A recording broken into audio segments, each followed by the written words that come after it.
अच्छा था। अच्छा था। जैसा कितने क्वेश्चन करे? मैंने अटेम्प्ट किए होंगे ऑलमोस्ट 20 क्वेश्चन या समथिंग छोड़ा। 160। 160 या 150। ओके, कैसा था टेस्ट आज का? तो यार बोलें तो जैसा एवरेज ही था, मतलब जैसे कि जाता ही है वैसे ही। क्या स्कोर चल रहा है आपका? मेरा स्कोर चल रहा है 400 या 350 के around। ओके, तो अच्छा एनालिसिस करते हो आप टेस्ट के बाद? हाँ, एनालिसिस क्या मिस्टेक मिलती होती है टेस्ट के बाद? मतलब मिस्टेक्स मिल रही होती हैं, जैसे कि टाइम कम पड़ जाए या फिर कोई से मतलब लैंग्वेज क्वेश्चन के लैंग्वेज में जो मिस्टेक हो वो हम लिखते हैं। और मतलब रीड कर रहे हैं, थोड़ा सा ध्यान नहीं दे पाते हैं, मतलब नोट और या हाँ, इस टाइप से। या फिर कैलकुलेशन मिस्टेक या सब- फिर याद ना हो। सबसे ज़्यादा टाइम कौन सा सब क्वेश्चन करने में सब्जेक्ट में लगते हैं आपको? सबसे ज़्यादा टाइम तो ऑफ कोर्स फिज़िक्स में ही लगता है। कितना टाइम लगता है एवरेज में? फिज़िक्स में मतलब मैं लास्ट में करती हूँ क्योंकि उसमें सबसे ज़्यादा टाइम लगता है, और स्कोरिंग बायो ही रहता है तो सबसे बायो करती हूँ, फिर उसके बाद केमिस्ट्री करती हूँ, फिर फिज़िक्स करती हूँ। तो फिज़िक्स में मैं कम ही क्वेश्चंस करती हूँ जिससे कि नेगेटिव मार्किंग मैं कम करूँ। तो मैं 20 मिनट या 30 मिनट देती हूँ। ओके, और सिलेबस हो गया आपका कंप्लीट? नहीं, पूरा नहीं हुआ है। कब कंप्लीट कब होता? कोचिंग ने कब कंप्लीट करवाया था? कोचिंग ने करवा दिया था कंप्लीट हमें नवंबर नवंबर तक करा दिया था, तो उसके बाद काफ़ी टाइम 12th के साथ हो गया। हाँ, 12th बोर्ड्स के अभी साथ। दी होगी हाँ, तो थोड़ा हाँ। डिस्टर्ब हो गया होगा ना उसमें। हाँ। कैसे गए बोर्ड्स? बोर्ड्स तो फिजिक्स को छोड़ के सारे अच्छे थे। फिजिक्स बिगड़ गया। हाँ। सीबीएसई था या एमपी बोर्ड? सीबीएसई।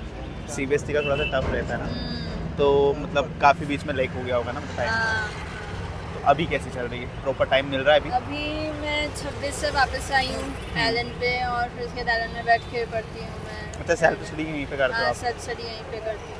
फिर उसके Okay. बाद यहाँ पे मैंने अभी तक 3 टेस्ट दे चुकी हूँ मैं। बहुत रेगुलर टेस्ट हो रहे हैं जिससे कि हमें प्रैक्टिस, मतलब हमारा कोर्स उसके अकॉर्डिंग होता जाए। अच्छा, टेस्ट जैसे कि मतलब एलन में जैसे डमी करते हैं ना नर्सर और एमसीयू में, तो बोर्ड्स में ज़्यादा प्रॉब्लम तो नहीं होती है कि बहुत अलग से मेहनत करनी होती है और बोर्ड्स के लिए? बोर्ड्स के लिए देखो, जैसे कि हम 12th में आते हैं एलन में, तो बोर्ड्स को आपको एनसीईआरटी को साथ में करते रहना चाहिए। एनसीईआरटी भी आएगा ही नीट में, है ना? बिल्कुल, तो बिल्कुल। फिर एनसीईआरटी साथ साथ में करोगे तो लास्ट में जब बोर्ड्स का आपको टाइम मिलेगा जनवरी के टाइम पे, तो फिर जनवरी फरवरी आप पूरा एनसीईआरटी को नीट मतलब बोर्ड पैटर्न करो। फिर Okay. उसके बाद एलन बोर्ड पैटर्न बुकलेट्स भी देता है, उनको ज़्यादा करोगे तो फिर वो भी बहुत हेल्पफुल रहता तो है। एलन से बोर्ड्स के लिए भी स्टडी मटेरियल मिलता है अलग से? हाँ, मिलता है। कुछ क्लासेस होती है बोर्ड के लिए अलग से? इंग्लिश की क्लासेस हुई थी ऑनलाइन। Okay. बाकी जो हमारे मेंटर्स हैं वो भी गाइड करते हैं बोर्ड्स के लिए। Okay. जैसे कि ये वाला क्वेश्चन आ सकता है बोर्ड्स में, ऐसा क्वेश्चन आ सकता है बोर्ड्स में। बाकी पूरा एनसीईआरटी बेस्ड रहता है, और नीट में भी एनसीईआरटी का से ही आता है, तो फिर नहीं प्रॉब्लम होनी चाहिए। ओके, और अभी आपको सबसे ज़्यादा प्रॉब्लम फिजिक्स में हो रही होगी ना? हाँ, ड्रीम मेडिकल कॉलेज कौन सा है? ड्रीम मेडिकल कॉलेज AFMC है मेरा तो। FMC। हाँ। आर्मी में जाना है। सही है यार। और मतलब लोकल में MGM हाँ, MG। क्या लग रहा है अभी जो मेहनत कर रहे हो वो सफिशिएंट है नीट के लिए, आपके ड्रीम कॉलेज के अभी लिए? तो नहीं है, मार्क्स देखते हैं तो नहीं है, पर 1 महीना बचा है।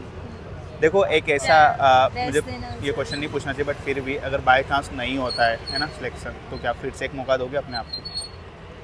नहीं, मैं नहीं Second? दूंगी। मैं रिसर्च साइड चले जाऊंगी। Research side. Okay, medical field? दूसरी मेडिकल फील्ड में सिर्फ आप नीट के अलावा भी दूसरी एग्जामिनेशंस दे सकते हो, जैसे कि CUET दे सकते हो, और फिर उसके बाद आइजर दे सकते हो। नीट से ना BHMS BMS में भी सिलेक्शंस होता है ना? हाँ, इस नाम सुना होगा ना हाँ, कोर्स का, हाँ, तो सुना वो है, करना सुना चाहोगे अगर MBBS में नहीं हुआ तो? है। अब देखते हैं। क्या लगता है ये कोर्स कैसे होते हैं, BMS BHMS? ये तो आयुर्वेदिक कोर्स होता है ना, आयुर्वेदिक, तो फिर, होम्योपैथी। हाँ, देख सकते Scopes हैं। है। मैंने ऐसा कभी सोचा नहीं। उनका स्कोप है या नहीं है, या ऐसे ही बेले बैठे रहते हैं? मैं होम्योपैथिक डॉक्टर के पास गई तो हूँ मैं, तो बेनिफिट फिर मिला? बेनिफिट मिलता है, हाँ। Okay. हमारे घर हमारे फैमिली डॉक्टर थे एक होम्योपैथिक डॉक्टर, सो हाँ। एक्चुअली हम वही होम्योपैथिक के स्टूडेंट हैं, अच्छा। इसीलिए पूछ रहा था। और एलन का माहौल कैसा, क्या पढ़ाई का? हाँ, अच्छा माहौल है वैसे। इंदौर का? इंदौर का भी अच्छा माहौल है। लोकल आप इंदौर से हो? हाँ।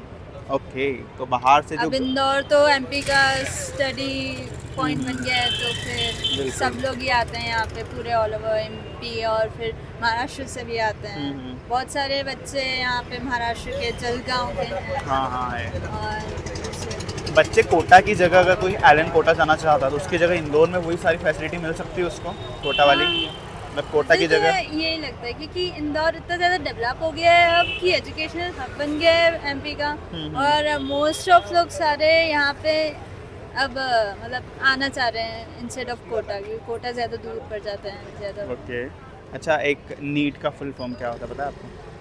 वो national entrance cum eligibility test. National eligibility cum entrance test. MBBS का पता है?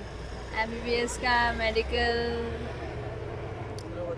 Medical board, bachelor of medicine and bachelor of surgery. कोई बात नहीं, किसी को नहीं पता होता है, मतलब अगर 100 बच्चों से क्वेश्चन करेंगे ना, 2-3 ही ऐसे हैं जिनको पता रहता है, क्योंकि हमें 2 साल का एक्सपीरियंस है इंदौर में, काफ़ी टाइम से हम रिव्यूज़ ले रहे हैं, तो कोई इश्यू नहीं है ना अब, ठीक है।